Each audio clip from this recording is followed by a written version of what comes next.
The Commercial Real Estate Show is brought to you by Cone Resnick, forward-thinking advice to navigate business and financial issues. Visit ConeResnick.com. By BB&T, banking, business, and commercial real estate loans. Visit BB&T.com. And Bull Realty, when your business requires proven performance, visit BullRealty.com. And by France Media, providing exposure to the world of commercial real estate. Visit FranceMediaInc.com.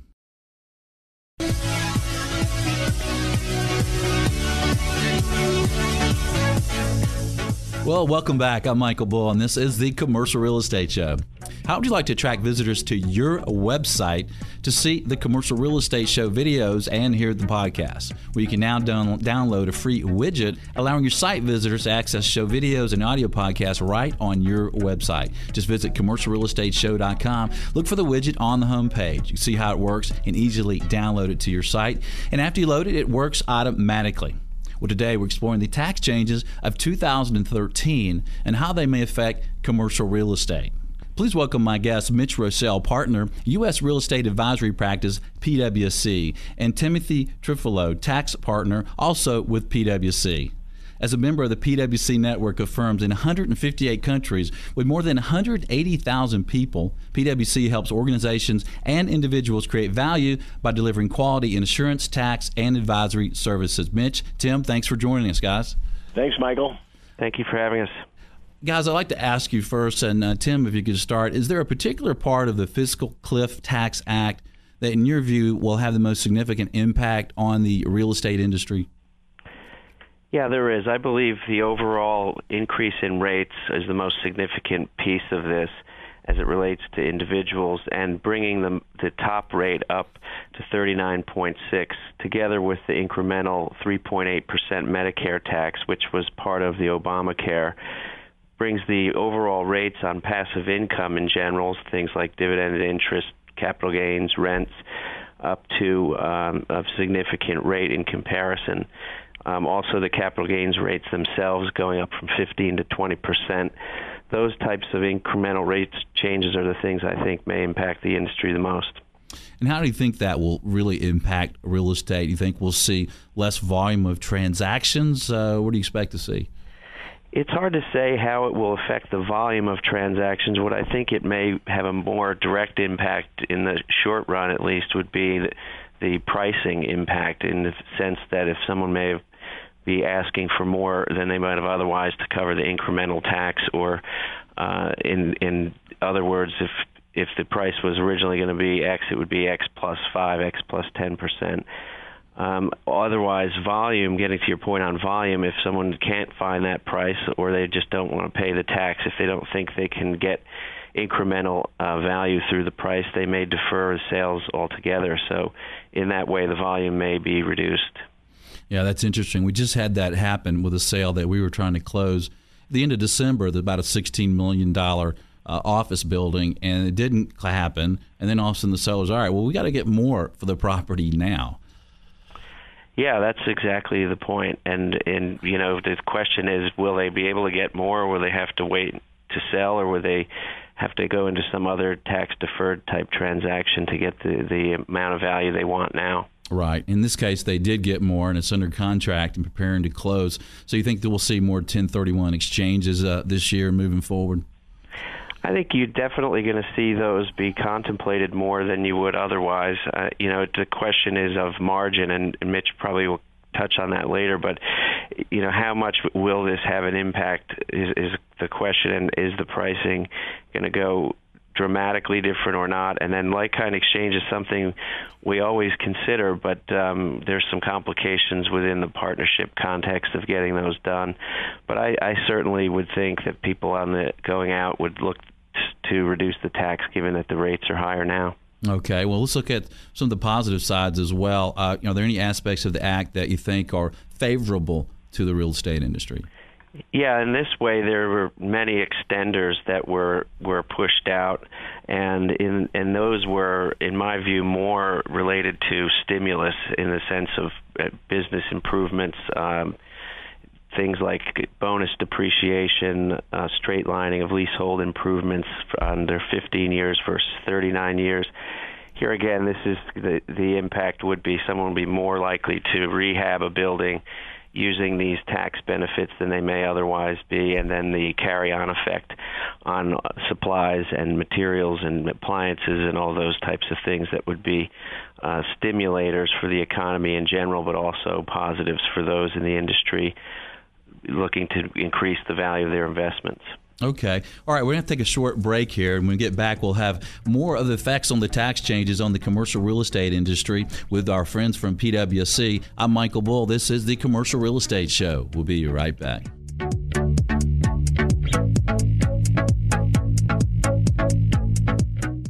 The Commercial Real Estate Show is made available by professionals at Cohn Resnick, BB&T, France Media, and Bull Realty. For more information about these companies or to access additional show podcasts or videos, visit commercialrealestateshow.com.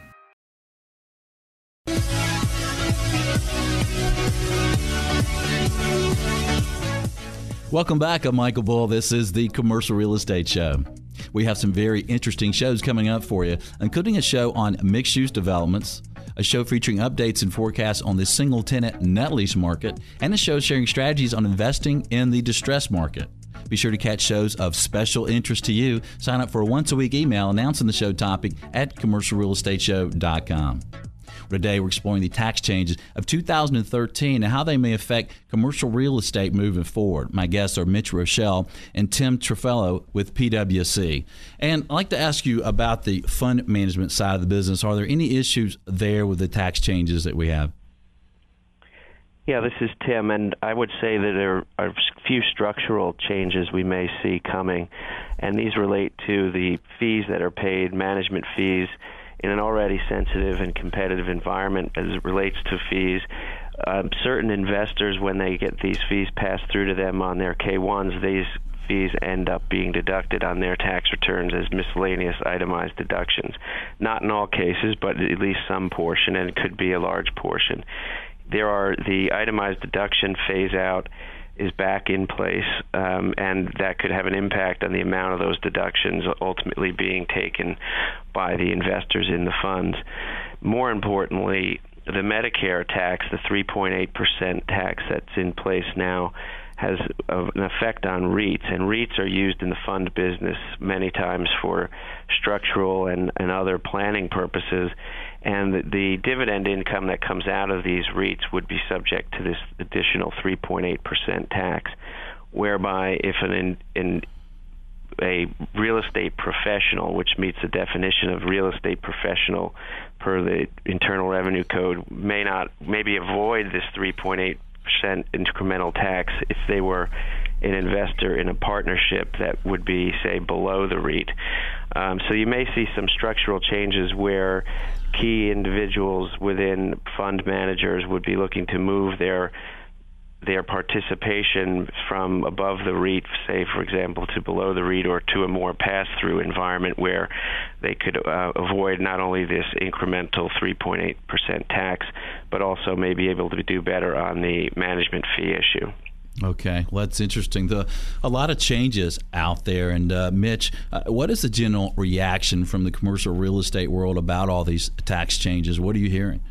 I think that the tax rates are all sort of on the margin. I don't want to minimize the relevance of a 5% increase in tax rate. However, taxes aren't what's been motivating commercial real estate investors as they've gotten back into the asset class in the post-recessionary period. They like commercial real estate because of its durability of income over time. They like it because of its resilience in a unstable economic environment.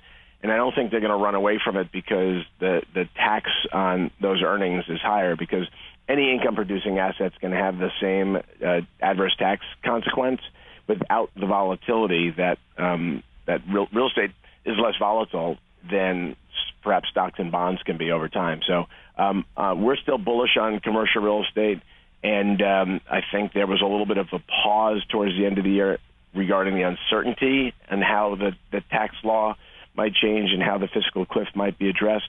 But the investors that we talk to every day and the clients that we have are still moving forward with real estate investing, and their strategies are unchanged. Well, I think it's a good point. It's still a great asset class. It's never going to go down to zero. There's some safety and some good returns there. And we had a lot of activity in our shop at the end of the year. Do you think a lot of that activity was motivated by the changes in taxes? We're busy at the end of the year, too, supporting transactions. And other than perhaps in the end of 2007, I really can't think of a year in the last 10 where we weren't really busy at the end of the year, because that's just what happens. I think that the motivations change every year in terms of why there's a rush to the New Year's Eve ball. However, the reality is this year tax was top of mind. But I think there was enough reading of the tea leaves in terms of how big the tax change would be, and I don't think that it really held up that many transactions. It was probably more of a catalyst to get some done that were on the margin. Okay. And moving forward, what do you expect for investor behavior and motivations in response to all these changes in the tax code? And it may sound weird for a partner in an accounting firm to say what I'm about to say, but I think you can sort of move the tax code to the side as not being the key factor that's going to motivate behavior, and look at a monthly jobs report that comes out as being more critical to the vitality, the continued improvement of the asset class. So long as we're creating 100,000 jobs a month, and those jobs are in the places that will help commercial real estate, meaning office-using jobs, service sector jobs, and even hopefully the return of some manufacturing jobs, then I think that investors and lenders and market participants are going to continue to move the asset class forward. Okay. So you expect more planning, but you don't expect any different activity levels? No, I don't think so. I mean, I agree with Tim's sentiment. We may see 1031 exchange conversation being top of mind. I also think one of the things that Tim referenced is important, which is there are some tax benefits in the new law. Shorter depreciation life for rehabs, for example. There's a lot of opportunities to repurpose some assets out there, and to the extent there's an added tax benefit for doing so, that's all more motivation to get that done. And that's what we're going to see a lot of. However, if I were to make a prediction on your airwaves about 2013, it very well may be the year of the smaller deal as opposed to the last few years, which have been all about larger deals. And I don't think that the tax changes are going to have any kind of a chilling effect on the behavior of those market participants. Okay, we're going to take a short break. When we get back, we'll learn a little bit more about what to expect in 2013. I'm Michael Bull. This is the Commercial Real Estate Show. We'll be right back.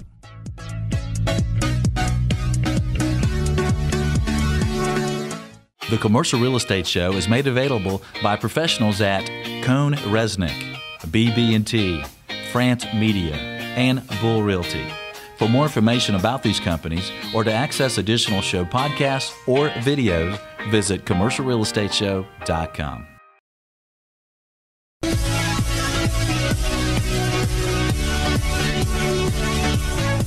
Welcome back. I'm Michael Bull. This is the Commercial Real Estate Show.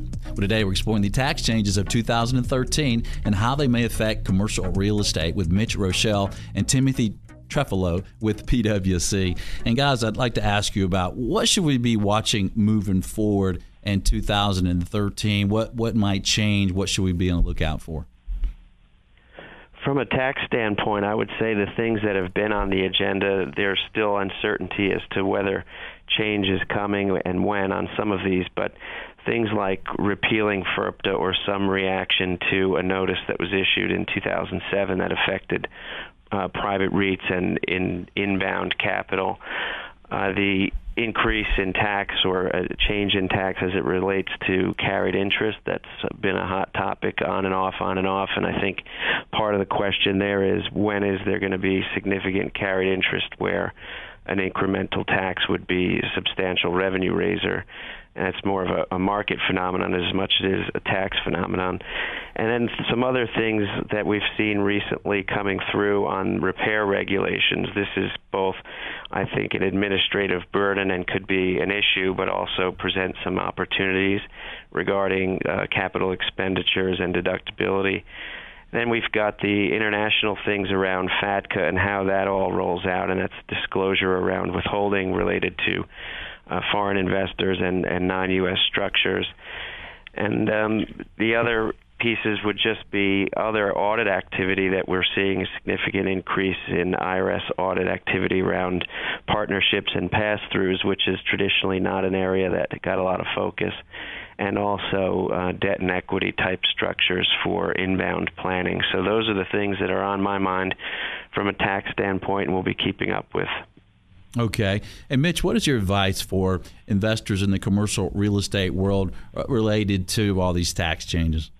Yeah, I think obviously before you make any investment, you should consult your accountants and legal advisors. Having said that, caveat, let's move forward. I think that as long as the fundamentals for commercial real estate, meaning jobs, economic growth, rent growth, are all strong, I think the vitality of the asset class is unaffected. Where to look in 2013, I talked before the break about smaller transactions getting the attention of investors and lenders alike. I'd also look away from the big coastal cities into parts of the United States that have been overlooked by the bigger institutional investors, smaller cities and towns where there's opportunities. I look at the retail asset class. I think it's been largely overlooked by investors, and those retail properties that are where the people are living are doing incredibly well. And the interesting thing about retail to remember is there's rent growth baked into the leases, even if the rental rates don't change, because rents are tied to sales. And as the economy recovers and retail sales recover, I think that there's an opportunity for cash flow upside in retail investing, even on an after-tax basis, if we get clipped for an additional 5% on the tax rate. So I think the other thing to remember is that from the investment sales perspective, there's still a lot of interest in the asset class, and I think transaction volumes in 2013 will be up from where they were in 2012 because there are a lot more interested buyers now than there were last year, and I think that trend will continue. Well, I think it's a good time to buy. Well, gentlemen, thanks for joining us today and sharing your insight.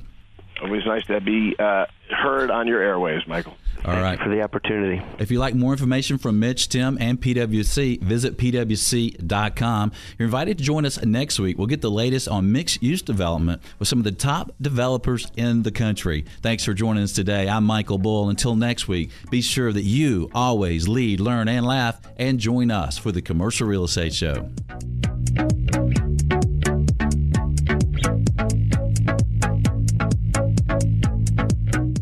The Commercial Real Estate Show is made available by professionals at Cohn Resnick, BB&T, France Media, and Bull Realty.